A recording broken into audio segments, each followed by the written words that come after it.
A vivir que son 2 días. Javier del Pino.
Sin más preámbulo, Pera Estupiñán, Javier San Pedro, buenos días. Hola, buenos días. ¿Cómo estáis? Bueno, ¿dónde estáis, lo primero? Yo estoy en Terres de l'Ebre, en la emisora de Tortosa, a punto de... Te vas a Buenos Aires enseguida, ¿no? Si sale la PCR negativa, sí, que me hice ayer. Claro, son 72 horas para poder entrar, ¿no? Ajá. Sí. Hay un punto absurdo, porque se la tuvo que hacer hasta Eva, de 3 años, pobrecita, metiéndole con lobo... Con el algodoncito en la nariz. Sí. Lloró mucho la pobre, ¿no? Sí, porque es la tercera vez que se la hace, ¿eh? O sea, la primera, porque para ir a Italia... no sabía lo que le iban a hacer y cuando se la metió el bastoncito en la nariz, pues se sorprendió y bueno, lloró un poquito de nada. La segunda, al regresar de Italia, se ve que le hicieron bastante daño porque le apretaron bastante y ayer, cuando se la iban a hacer, pues se tapaba la nariz, o sea, estaba... Aprende rápido. Me hace gracia pensar, pobrecilla, que igual dentro de 40 años tendrá que gastar una fortuna en terapia para descubrir ese trauma infantil que no consigue encontrar, el de los bastoncillos. Exacto. Oye, Pera, y si te da positivo, entonces ¿qué pasa? Bueno, en teoría no puedo volar. Espero que en teoría en la práctica. Sí. Que me puedan cambiar el billete. Creo que hacen billetes abiertos para poder cambiarlos en caso de que salga positivo. Pero en este caso el requerimiento es de las autoridades argentinas, ¿no? Los que te piden una PCR. Sí, hace unos días era PCR y además cuarentena al llegar. Y ahora creo que salió una nueva normativa que la cuarentena no hacía falta, pero la PCR sí. Y tiene que ser una PCR igual que en España, en las 72 horas anteriores a la llegada. Sí, que fue un drama también conseguir hacerla en sábado, porque yo vuelo lunes por la noche. Entonces, encontrar un sitio, se tuvo que tomar la muestra aquí en Tortosa, pero enviarla a Tarragona porque, bueno, sí. No, ¿qué me vas a contar? Yo también tengo que hacerla para regresar a España y son 72 horas y en Estados Unidos cuesta muchísimo encontrar un sitio que tarde menos de una semana. Claro, se puede encontrar, pero ya sabes cómo, con la fórmula capitalista, pagando mucho dinero. Y esto es un inconveniente. Yo también lo he pensado, ¿no? Y si de repente, además no está muy clara la orden, ¿no? Porque tiene que ser 72 horas antes de que te montes en el avión, de que llegues al destino, que en tu caso casi es un día más. Pues es un vuelo muy largo. No, lo miramos, porque realmente son 72 horas antes de salir. Porque si al llegar nos dicen otra cosa, ya no las cumplimos. Pero que después otra historia, no lo miran nunca. O sea, en Italia, yo cuando fui, nunca me preguntaron, a mi pareja y a Eva cuando vinieron tampoco preguntaron, es que después no te lo piden tampoco. Sí, y luego, espérate, porque en el caso español, que hubo una orden del BOE aclaratoria esta semana, aceptaban también pruebas PCR con el resultado en alemán y en francés, creo, además de español e inglés. Pero claro, imagínate que vuelves de China, te dicen que tienes que presentar una traducción oficial. ¿Cómo haces eso en 72 horas? Una PCR, no, te están diciendo que no vengas, claro. me lo hacen a mí los chinos de abajo, la traducción, eso no es problema. Es igual de oficial. Cuando tú estás en Carabanchel, ¿no, Javier? Sí, en mis puestos. En tus puestos. Oye, el tema de estos días obviamente sigue siendo la vacuna del COVID. Yo tengo que decir que me asombra mucho y de alguna forma me enorgullece, ¿no? Ver cómo funciona la logística, ¿no? Cómo está todo preparado. Tiene todo el aspecto de que todo va a salir bien, digamos, de que no se van a descongelar. He visto como Pfizer, por ejemplo, en cada cargamento incluye unos sensores térmicos para asegurarse de que en ningún momento se ha perdido la cadena de frío. Han dedicado un gran esfuerzo a eso, al tema de la temperatura, porque recordemos que esta es la que se tiene que mantener a menos 70 grados, ¿no? 70 grados bajo cero, que es un problema logístico bastante serio.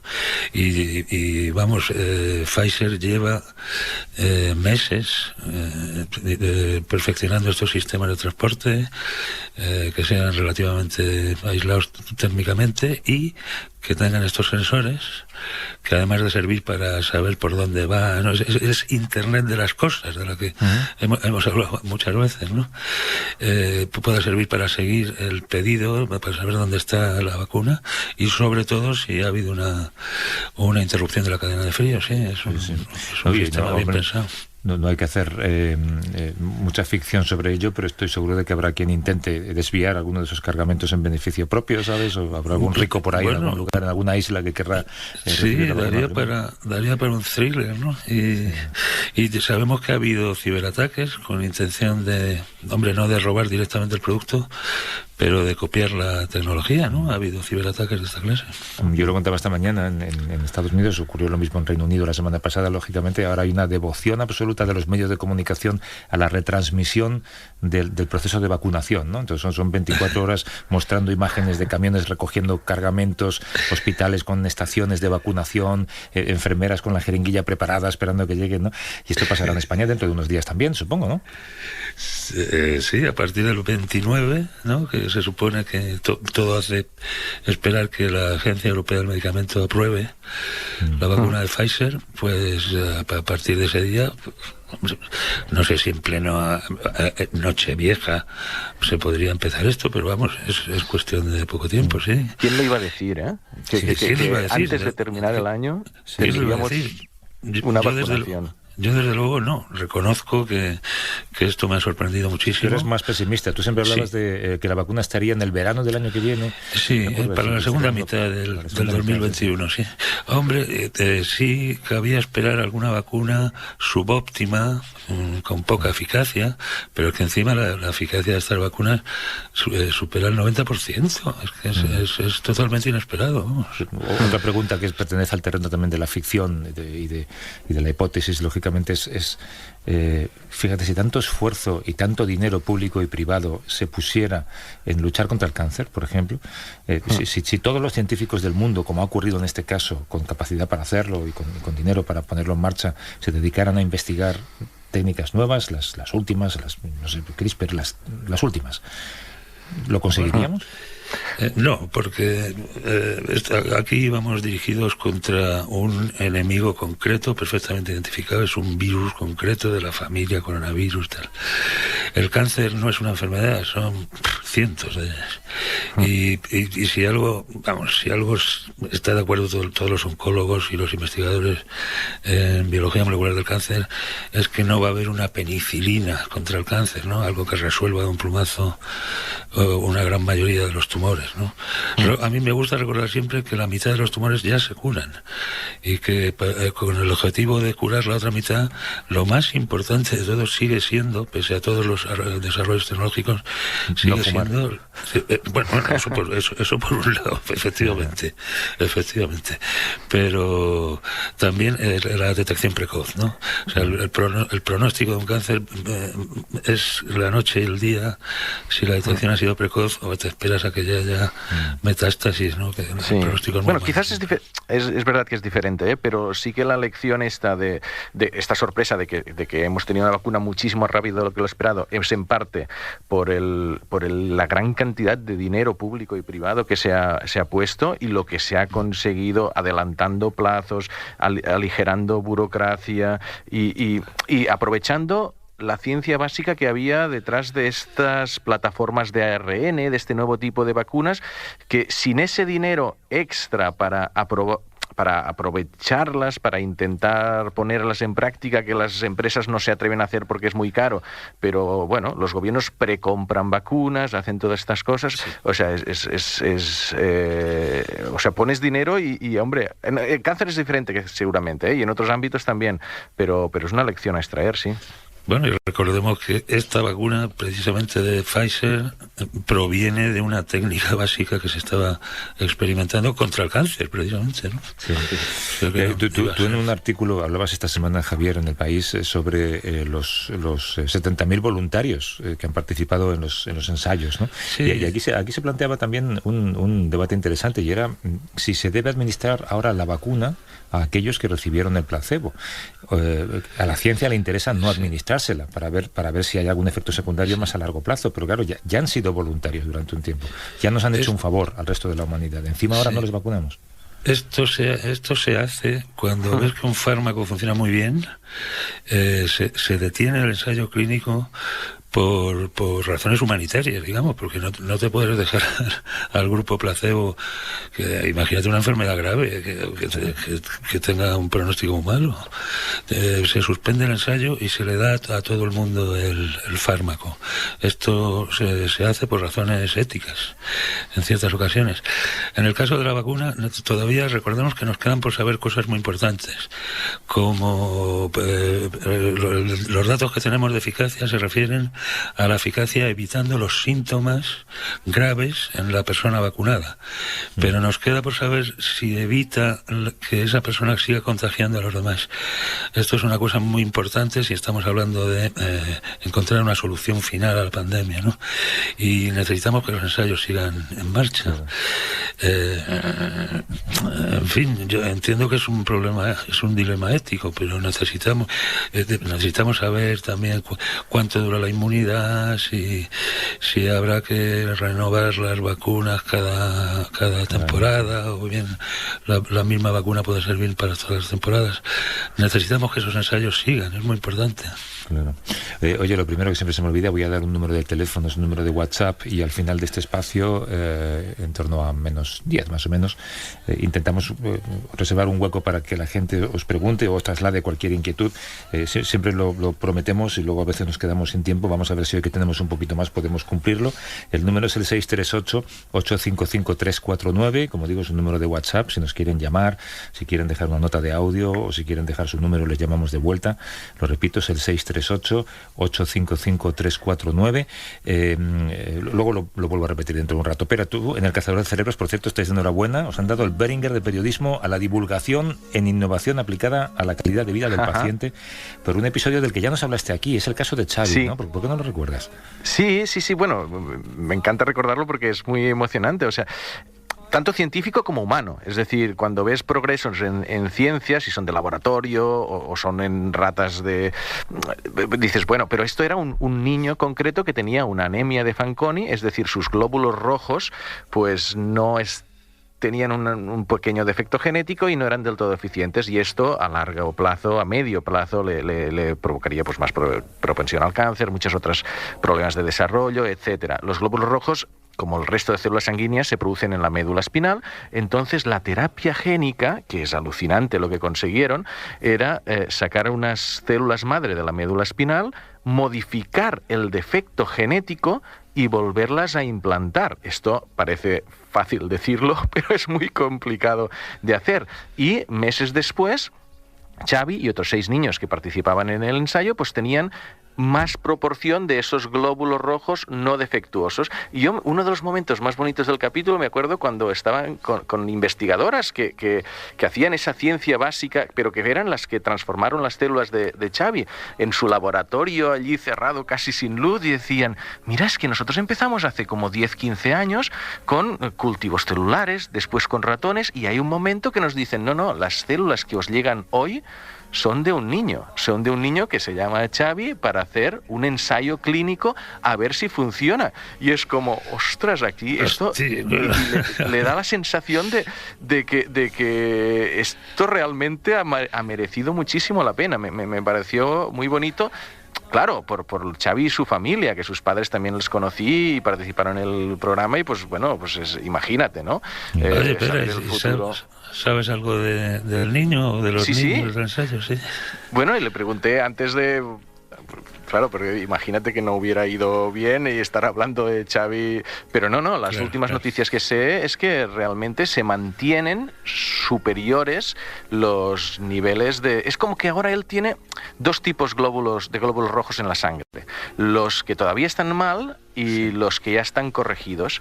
Y la proporción de corregidos ahora es mucho mayor que la que tenía antes de la terapia génica, que y lo que implica para el futuro de la medicina, ¿eh? O sea, en enfermedades que dependen de, eso tú lo sabes muy bien, dependen de un único defecto genético, poder cambiar este defecto genético en las células precursoras. En sangre es más fácil que en otros tejidos, pues el cerebro y otros, esto tardará un poco más. Claro, porque puedes extraer las células madre, las haces salir de la médula y las extraes de la sangre.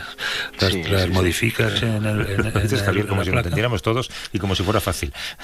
No, aunque es mucho más fácil en sangre que en un órgano sólido, ¿no? Porque reparar una enfermedad hepática es muy difícil. Tienes que utilizar algún vector muy agresivo, un virus muy agresivo, para que infecte a muchas células del hígado, ¿no? Mientras que aquí es que puedes sacarlas. Las sacas de la sangre, las modificas en cultivo y se las repincha al niño. Se llama trasplante de médula, pero en realidad son dos inyecciones, una para extraer y otra para meterlo. Oye, quiero comentar también con vosotros que ayer se cumplieron 5 años de la firma del Acuerdo de París, 12 de diciembre de 2015, en la Cumbre del Clima. 195 países y la Unión Europea se pusieron de acuerdo para combatir el cambio climático. Hace un mes, ya lo decíamos, el día después de las elecciones, Trump sacó oficialmente del pacto a Estados Unidos, pero no vale con estar dentro del pacto, luego además hay que cumplirlo. Estados Unidos, lógicamente, va a volver a entrar en cuanto Biden ponga en marcha ese proceso. Además es cuestión de semanas solamente lo que requiere ese engranaje administrativo. La semana pasada Greenpeace publicó un informe que se llamaba Haciendo trampas al clima, en el que denuncian algo que ya se llama greenwashing de algunas empresas españolas. A ver si nos explicamos bien lo que es el greenwashing. Bueno, pues querer parecer verde cuando no lo eres, es decir, plantar árboles, poner nombres de eco o bio, o incluso llegar a manipular datos de emisiones o hacer publicidad a favor del medio ambiente, pero en la práctica tú estar emitiendo directa o indirectamente los mismos niveles de CO2. No sé, yo eso... A ver qué pasa. Ahora lo imagino que lo vamos a hablar, pero eso con el Acuerdo de París, los planes, es que llega un momento que no te fías, como el amigo este que te ha dicho 1000 veces que va a dejar de fumar y dijo, tengo un plan. Tengo un plan para hacerlo. Tengo un acuerdo con mis compañeros para dejar de fumar. Bueno, hasta que no lo hagas ya no te creo, porque es que tantos retrasos y tal, pero bueno. Porque publicaron una tabla en Greenpeace con el hashtag Trampas contra el Clima, con el nombre de empresas conocidísimas y clubes de fútbol también, y con tipos de greenwashing, y el primero, y todos, en este caen todos, es el buenismo corporativo, que es un poco lo que dices tú, ¿no? Ahora nuestras tarjetas de presentación, digamos, pues van a ser verdes, para que se sepa que somos verdes, ¿no? O ahora vamos a decir que plantamos árboles y dedicamos un 0,0000001% de nuestro presupuesto a comprar semillas, ¿no? Sí, y enlazando con lo anterior, había un cálculo de que si el dinero de la vacuna, que solo en Estados Unidos son 9.000 millones de euros, me parece, unos 10.000 y pico millones de dólares, y se sabe que China ha invertido una cantidad parecida, aunque no la conocemos exactamente, con una fracción, una fracción inferior al 10% de esta inversión, sería suficiente para que el mundo estuviera ahora mismo conforme con los acuerdos de París, que también es una comparación con lo que decíamos antes de qué pasaría si dedicáramos todo este dinero al cáncer, ¿no? Pues bien, también la pregunta merece la pena hacérsela para el clima, ¿no? ¿Qué pasaría si dedicáramos toda esa pasta a la reducción de emisiones, ¿no? A cerrar centrales de carbón, por ejemplo. Claro. Y a la implantación de coches eléctricos de una manera más rápida de lo que lo hacemos, ¿no? Sí. Otra de las modalidades de greenwashing, como decías, también es el cambiar el nombre de las cosas que ya existen, pero no cambiar las cosas que ya existen, ¿no? Entonces, de repente a un motor le llamas un ecomotor porque sí, no porque has hecho nada para que consuma menos gasolina, ¿no? O la ecotasa, ¿no? La ecotasa, calla. Bueno, que esto pasaba en la alimentación también, con ciertos yogures, bio no sé qué, o que al final prohibieron que utilizar estos términos porque eran un engaño, es decir, oye, que tenía la misma grasa que tenía antes, pero... Se inventaron otro, ¿no? Pues ahora se llamarán detox o lo que sea. Sí, detox, es verdad. Es verdad. Bueno, el objetivo del Acuerdo de París era, reducir las emisiones de gases de efecto invernadero para evitar que las temperaturas mundiales lleguen a subir 2 grados con respecto a la época preindustrial y que, a ser posible, suban por debajo de 1,5. Tampoco es un objetivo enorme. Esperamos ahora a que Joe Biden, como digo, vuelva a suscribir el pacto en cuanto asuma la presidencia. Hay que recordar siempre aquí, Javier, que China y Estados Unidos son los 2 grandes contaminantes del mundo. Sí, absolutamente. En contra de lo que mucha gente puede pensar. Y esperamos que los países firmantes se pongan de verdad a ello, pero el tiempo corre.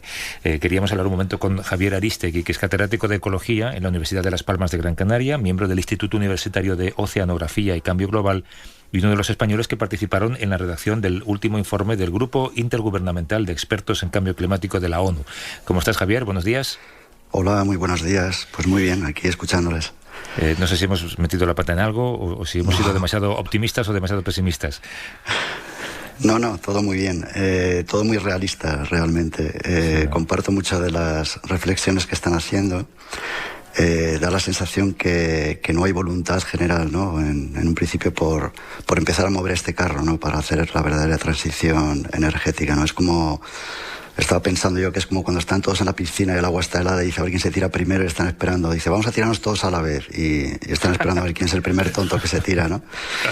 Pues algo así es lo que está ocurriendo. Evidentemente no se ha cumplido prácticamente nada de lo que se acordó en París y vamos muy retrasados, y ya lo decía Antonio Guterres, ¿no? El secretario general de la ONU, que no hemos cumplido prácticamente nada, que no tenemos nada que celebrar y que tal y como vamos la temperatura del planeta va a subir mucho más de lo que se pensaba para final de siglos. ¿Y es simplista decir que es Trump? O sea, porque al final lo que decías de la piscina del primero que salta, claro, todos estaban diciendo, oye, quien históricamente ha tirado más CO2 a la atmósfera si miras todo el siglo es Estados Unidos. Entonces el primero que tiene que saltar a la piscina es Estados Unidos y aparece Trump. O sea, ¿es demasiado simplista acusar a esta inactividad durante estos 5 años a Trump o no? Sí, es muy simplista, sí, porque evidentemente Estados Unidos no es solamente Trump. Estados Unidos es una serie de estados, algunos de ellos como California, por ejemplo, que ha sido uno de los estados líderes, es casi como un país, en desarrollo de energías renovables. Yo creo que esto es... todos tenemos que hacer mea culpa y creo que es un compromiso global. Esto no se puede hacer por países simplemente. Y es cierto que Estados Unidos... Bueno, China es el mayor emisor de gases de invernadero, pero per cápita, es decir, por habitante, un ciudadano de Estados Unidos emite 2 y casi 3 veces más que un ciudadano chino. Eso hay que tenerlo en cuenta. Lo que pasa es que los chinos son más y por eso los son mayores, ¿no? Sí, pero per cápita, el ciudadano estadounidense es el que emite más, ¿no? Claro, yo estaba pensando, Javier, que al final la mejor manera de cumplir un objetivo, el que te marques en la vida, y en esto también, es retrasar el objetivo y así ya, pues vas tirando, ¿no? Y nunca terminas de cumplirlo. No sé si estamos a tiempo de los objetivos marcados o si al final lo que vamos a hacer es retrasarlos para intentar cumplirlos. Bueno, yo creo que hay que ser optimista. Lo que yo no entiendo son la cumbre, por ejemplo, que se organizó ayer, ¿no? Que principalmente porque no se podía llevar a cabo la cumbre del clima de la COP este año debido a lo de la pandemia. Antonio Guterres organizó esta especie de minicumbre, ¿no? Que llamó de ambición climática. Pues la verdad es que una serie de países, entre ellos, la Unión Europea, tuvieron digamos, una serie de ambiciones realmente importantes, ¿no? Como reducir un 55% las emisiones para el 2030. A mí esto me parece bien en el sentido de que son planes a relativamente corto plazo. Que se cumplan o no se cumplan, y luego la letra pequeña de este acuerdo pues también hay que tenerla en cuenta, ¿no? Porque no se va a llevar igual por todos los países de la Unión Europea. Pero bueno, simplemente este compromiso yo creo que es importante. Ahora, que China o Estados Unidos hagan compromisos para 2050, Estados Unidos no ha hecho ningún compromiso, ¿no? Pero ha hecho hecho una declaración de intenciones Joe Biden diciendo que pretende reducir un 63% me parece que dijo para 2050. China también habla de 2050. Yo creo que eso es muy lejos. Yo creo que hay que hacer planes para muy corto plazo. Antes estabais comentando por ahí el tema de las energías fósiles. Es que es increíble que la predicción que hay o la proyección que hay para la próxima década es duplicar la producción de estas energías fósiles. Eso es absolutamente incompatible con la política de la reducción de emisiones. Entonces, claro, es un tema de economía, está así de claro, ¿no? O sea, lo de la pandemia se ha visto clarísimamente. La pandemia ha producido una bajada en la economía, una crisis económica a nivel global, que ha afectado a casi todos los países del mundo, menos a China, que la afectó un poco en febrero y luego se recuperó. Entonces, viendo las emisiones, pues uno ve que ha habido una especie de muesca, ¿no?, durante marzo, abril y mayo en las emisiones, pero luego se ha recuperado, mientras que China no ha tenido prácticamente ni muesca, o sea, ha recuperado y ha emitido más que lo que hizo todavía el año pasado. Entonces, mientras no haya una voluntad política global sobre todo de los grandes países emisores, no hay nada que hacer, y estas políticas o estas ambiciones tienen que ser a corto plazo, para el 2030.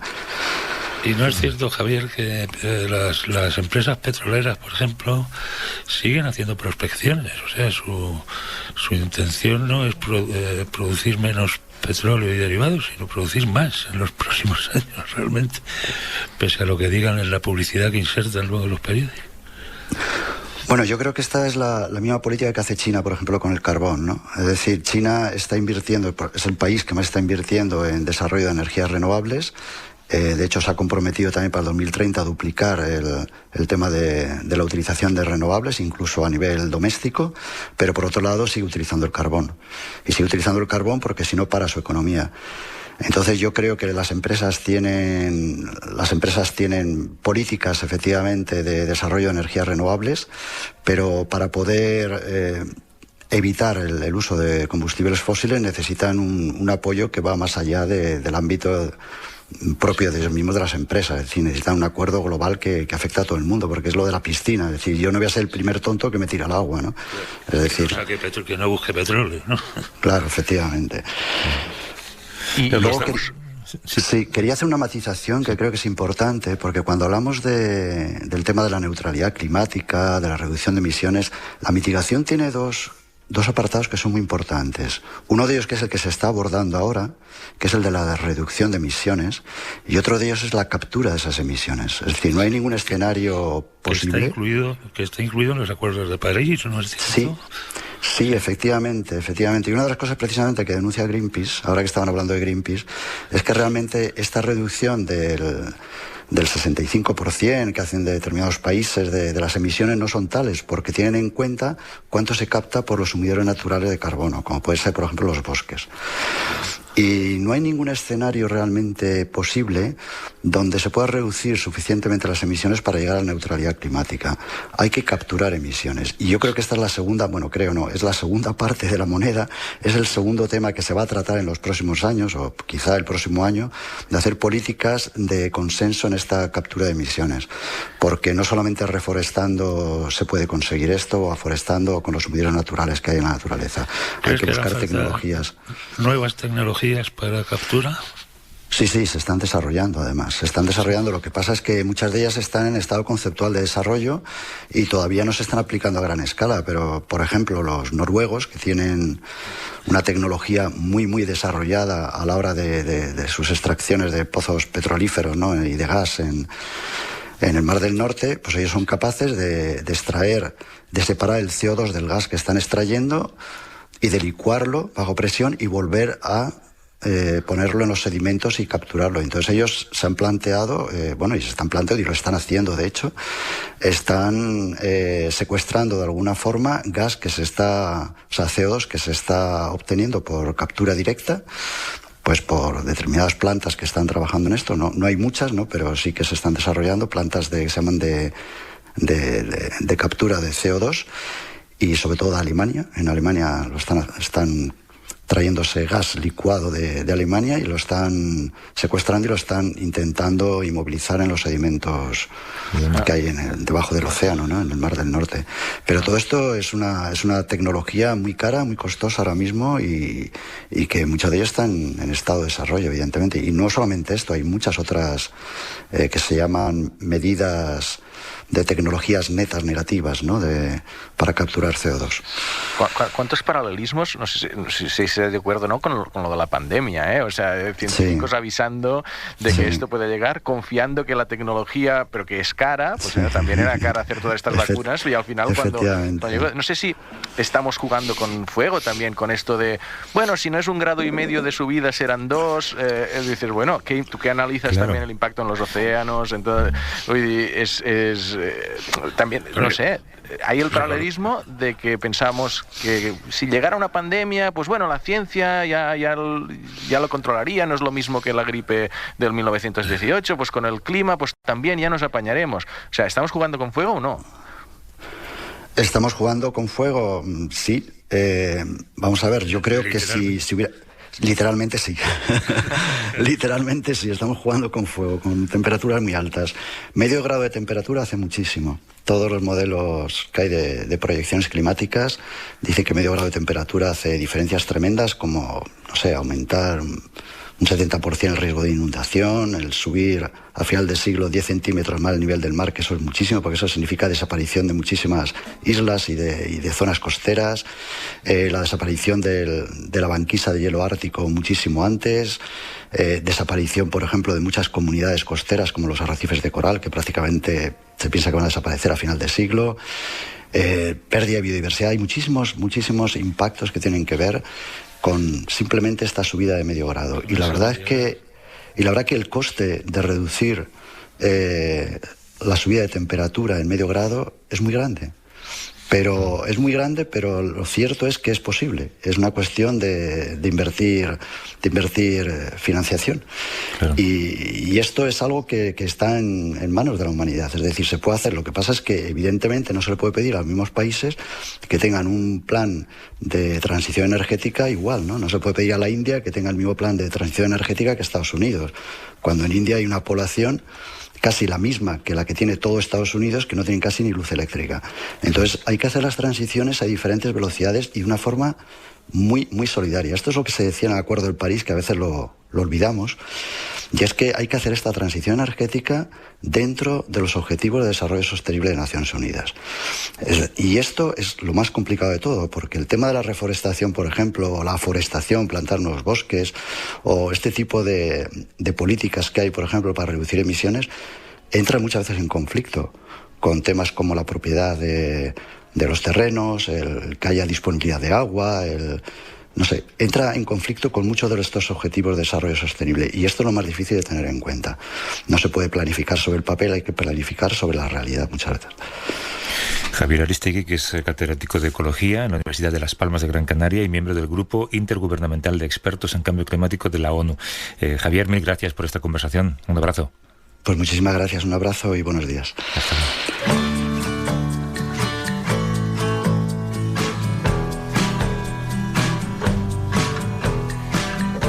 Varias llamadas que ahora escuchamos, pero también queríamos preguntar algo a otro invitado, una cosa muy rápida, porque las vacunas han llegado y con ellas el miedo a vacunarnos. Es curioso ver cómo el miedo se ha instalado en nuestro día a día, ¿no? Miedo al contagio, miedo a que nos abracen, miedo a perder el trabajo, a la crisis económica que se nos echa encima. El miedo a veces dicen que puede ser estimulante, pero también altamente tóxico. Y tenemos a Ignacio Morgado, en comunicación con él, es catedrático de psicobiología de la Universidad Autónoma de Barcelona, investigador del Instituto de Neurociencias. Nos atiende desde Barcelona. ¿Cómo estás, Ignacio? Buenos días. Hola, muy buenos días. Queríamos saber, porque nos lo planteábamos hace un par de domingos, ¿qué es el miedo, ¿no? ¿Qué sabemos acerca de cómo se fabrica el miedo en nuestro cerebro y si nos lo vamos a poder quitar de encima una vez que estamos vacunados?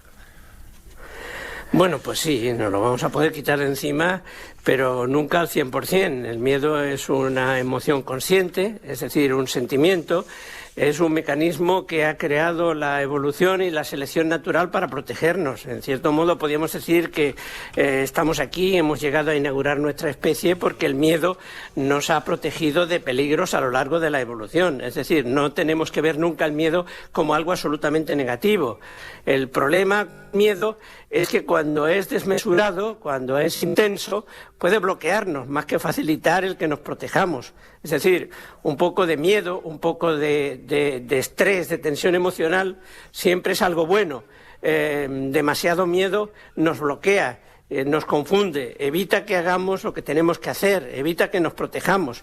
Por eso es bueno tener una información veraz que nos haga tener prudencia, es decir, un miedo moderado frente al virus, pero sería malo que alguien nos amenazara, digamos, de manera poco veraz con los peligros del virus y entonces nuestro miedo nos bloqueara y nos condujera a comportamientos, digamos, poco adaptativos que pudieran complicarnos la vida. ¿De padres miedosos, hijos miedosos, se puede heredar el miedo? No, bueno, a ver, entendámonos, si en una familia se educa el miedo, pues obviamente de padres miedosos, hijos miedosos, pero el miedo no se hereda, digamos, por los genes. Lo que heredamos genéticamente siempre es una capacidad de reaccionar emocionalmente, ¿no? Hay personas que ante la misma frustración reaccionan emocionalmente con mucha fuerza, por ejemplo, enfadándose mucho, y otras personas que ante la misma frustración pues reaccionan más suavemente. Eso tiene un componente genético. Pero después lo que hace que reaccionemos ante unas cosas o ante otras diferentes, eso ya es cultural, es educativo, eso es algo que nos viene, digamos, desde la infancia en base pues a lo que hemos aprendido, a lo que nos han enseñado, a las experiencias que hemos tenido, a los miedos que se nos han infundido de manera educativa. Es decir, el miedo no es algo que esté ahí absolutamente instalado, digamos, en nuestro cerebro desde el momento en que nacemos. Los miedos, las fuentes, los estímulos que originan miedo, los vamos adquiriendo a lo largo de nuestra vida, en base a la educación y a las experiencias que vivimos. Hombre, puede haber, Ignacio, hola, soy Javier San Pedro, puede haber miedos atávicos, ¿no? Por ejemplo, a la altura. Sí, Javier. Sí, dime. Los especialistas han debatido mucho sobre si nacemos con algunos miedos, con algunos estímulos, vamos a decirlo más claramente, capaces de producir miedo de forma innata, de forma automática. Y la verdad es que se han encontrado muy pocos. El que tú dices es uno, el miedo a las alturas, el miedo a los ruidos intensos. Son probablemente estímulos que, digamos, de nacimiento, por herencia, ya nos producen una reacción emocional negativa de miedo.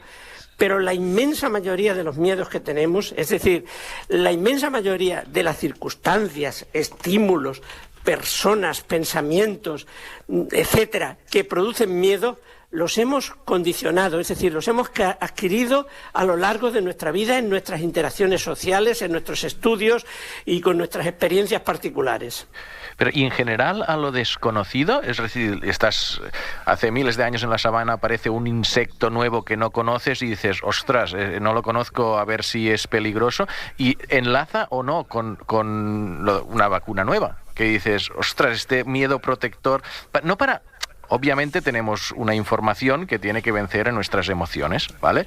Pero si este recelo a que te llegue un mensaje de WhatsApp diciendo, oye, que los móviles provocan cáncer o que la vacuna provoca no sé qué, decir, sentir instintivamente cierta protección, cierto miedo protector puede ser normal. Después, oye, cuanta más información tengas, lo puedes vencer, pero... Es que, Javier, ocurre algo también muy especial, y es que estamos programados también biológicamente para tener lo que se llama optimismo no realista. Este optimismo no realista lo ha estudiado muy bien una neurocientífica del University College de Londres. Es ese optimismo que todos tenemos y que nos impide creer que las cosas malas nos van a pasar a nosotros. Las cosas malas son siempre algo que le pasan a los demás. La probabilidad de tener un accidente, la probabilidad de tener un cáncer, la probabilidad de pillar el virus, Todas estas cosas le pasan a los otros, a uno mismo no les pasa. Pero lo curioso es que cuando alguien que estudia todo esto nos da una estadística veraz de lo que realmente ocurre, y nos damos cuenta de que tenemos mucha más probabilidad de tener esos accidentes o esas enfermedades de lo que pensamos, seguimos sin creérnoslo. Hay una cierta resistencia que parece un mecanismo también evolutivo de autoprotección a creernos que nos pueden pasar cosas malas, y eso también nos protege un poco del virus. La probabilidad que tenemos todos de pillar el virus es pues bastante común, es muy propia de casi todos nosotros en función del tipo de comportamiento que tenemos, pero seguimos creyendo siempre que tienen mucha más probabilidad los demás de pillar el virus que nosotros, y eso no es bueno.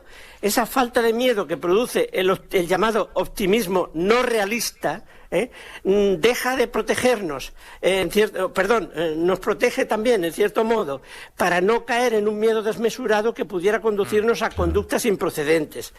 Es decir, somos seres complejos en nuestra relación con el mundo en el que vivimos y con las circunstancias que nos pueden producir miedos.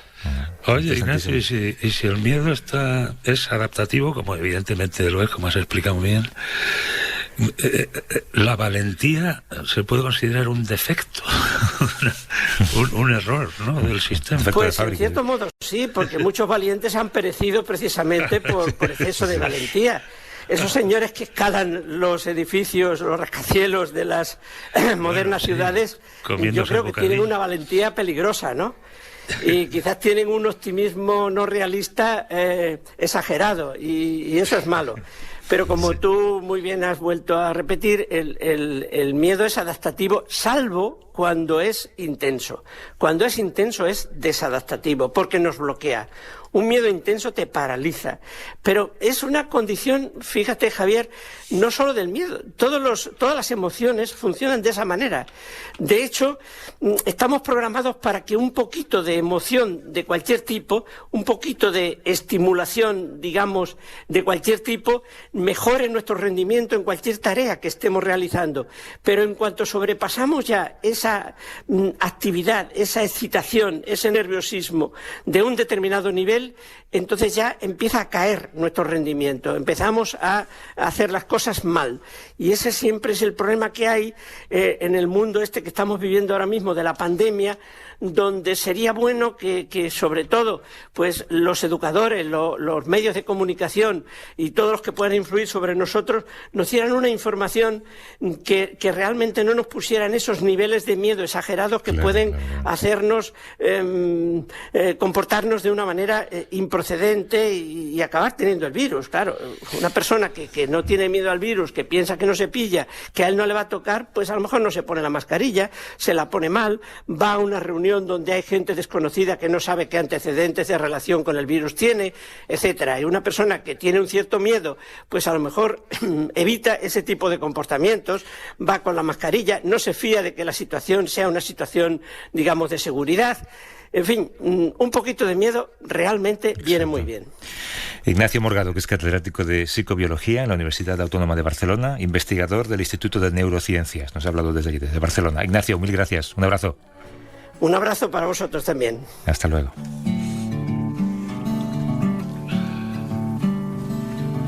I wish I met you further along. Gave you my older heart, still and strong, but I wouldn't have a father. Bueno, Javier, ¿y Pera listo para los exámenes? Sí, claro. Aquí llegan las preguntas. Creo que Pera se ha preparado a fondo. Sí, ya lo dudo, porque son llamadas en directo. Rosa María, ¿cómo estás? Buenos días en Barcelona. Hola, buenos días, ¿qué tal? ¿Qué tal va? ¿Todo bien? Bueno, sí, dentro de un orden. Bueno, yo soy sanitaria. Mi especialidad es pediatría oncológica. Pero ahora con esto de la pandemia estamos un poco de todos para todos, ¿no? Claro. Y no puedo estar más de acuerdo con vuestro último interlocutor, porque nos falta un poco de miedo y un poco de falta de respeto, ¿no? Porque mi pregunta es, ¿cómo puede ser que para entrar en un hospital los protocolos sean los mismos que para entrar en un supermercado? Rosa María, un beso fuerte, gracias. Gracias a vosotros. Hasta luego. ¿Qué os parece? Wow. Que ella sabrá mucho más de esto que nosotros, sí. ¿No? Si está trabajando ahí en un hospital. Sí, pero eso creo que es una paradoja, ¿no? Pensar, no sé si habéis visitado algún hospital o habéis ido a alguna cita médica. Es cierto que no se detecta un protocolo mucho más estricto que en el de cualquier supermercado, ¿no? Distancia. Sí. Bueno, y lo que te comentaba al principio de que se le pide una PCR a Eva para subirse a un avión cuando tiene 3 años, ahí yo creo que, no sé, hay un montón de incoherencias. Esta posiblemente es una, hay 1000 casos a analizar. Lo del miedo mismo que Rosa comentaba, de que un poco de miedo es bueno, pero que después Ignacio Morgado, yo me he quedado muy sorprendido de decir, oye, es que el miedo en exceso también te hace ser más irracional. Entonces, apelar mucho al miedo también puede ser contraproducente, porque, no sé, estamos aprendiendo, yo creo. Pero claro, es incoherencia en lo que comentaba. Desde Málaga, Enrique, ¿cómo estás, Enrique? Buenos días. Hola, buenos días. Bien. ¿Cómo todo? Con ganas de haceros una pregunta. Pues venga. Mira, leí ayer que la vacuna de Pfizer no se puede poner a personas anticoaguladas con tipo Sintrón. Mi pregunta es, ¿qué motivos hay, teniendo en cuenta que la mayoría de personas que tomamos anticoagulantes somos mayores de 65 años y, por lo tanto, personas de riesgo ante el COVID? A ver si Javier me puede decir alguna razón. Gracias. Gracias, Enrique. Lo siento, pero no conocía ese dato. Me has dejado totalmente paralizado de miedo. No conocía ese dato. Me lo miro y te respondo la semana que viene. Pues, Enrique, los deberes hacemos lo que yo decía antes. La mejor manera de hacer los deberes es posponerlos. Entonces, se los encargamos a Javier para la semana que viene. Desde Valencia, Maite. ¿Cómo estás, Maite? Buenos días. Hola, buenos días. No, desde Urense. Desde Urense, pues adelante. Sí, buenos días. Mira, yo quería preguntar, por favor, si la vacuna nos la ponen cuando estuviéramos con el virus sin saberlo, sería igual de efectiva. A ver, no entiendo muy bien. No sé si habéis entendido vosotros. A ver, repíteme cómo es la casuística. Sí. Si nosotros tuviéramos la COVID, estuviéramos con la infección en ese momento, con el virus dentro, y nos vacunasen, ¿sería igual de efectiva la vacuna? Vale, con el virus ya infectados, vale. Sí. La recomendación es vacunarse aunque hayas pasado la infección y tengas anticuerpos. La principal razón es que hay evidencias para pensar que la inmunidad natural que tú adquieres por haber estado infectada naturalmente con el virus es peor, es menos eficaz que la que obtienen las vacunas que estamos probando en ensayos clínicos.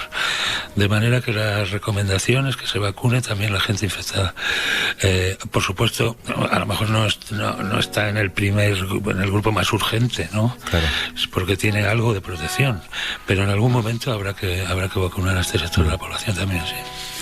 Bueno, pues oye, dejamos los deberes para la semana que viene y dejamos aquí la conversación porque tenemos que dar paso a la publicidad, al informativo. Tú te vas a Argentina, así que la semana que viene te toca madrugar muchísimo. Casi no habrás cambiado la hora todavía. Bueno, tendrás 5 menos. A ver qué te da la PCR. Bueno, eso es lo primero, exacto. Esperas tu piña de Javier San Pedro. Muchos abrazos. Hasta luego. Hasta la semana que viene.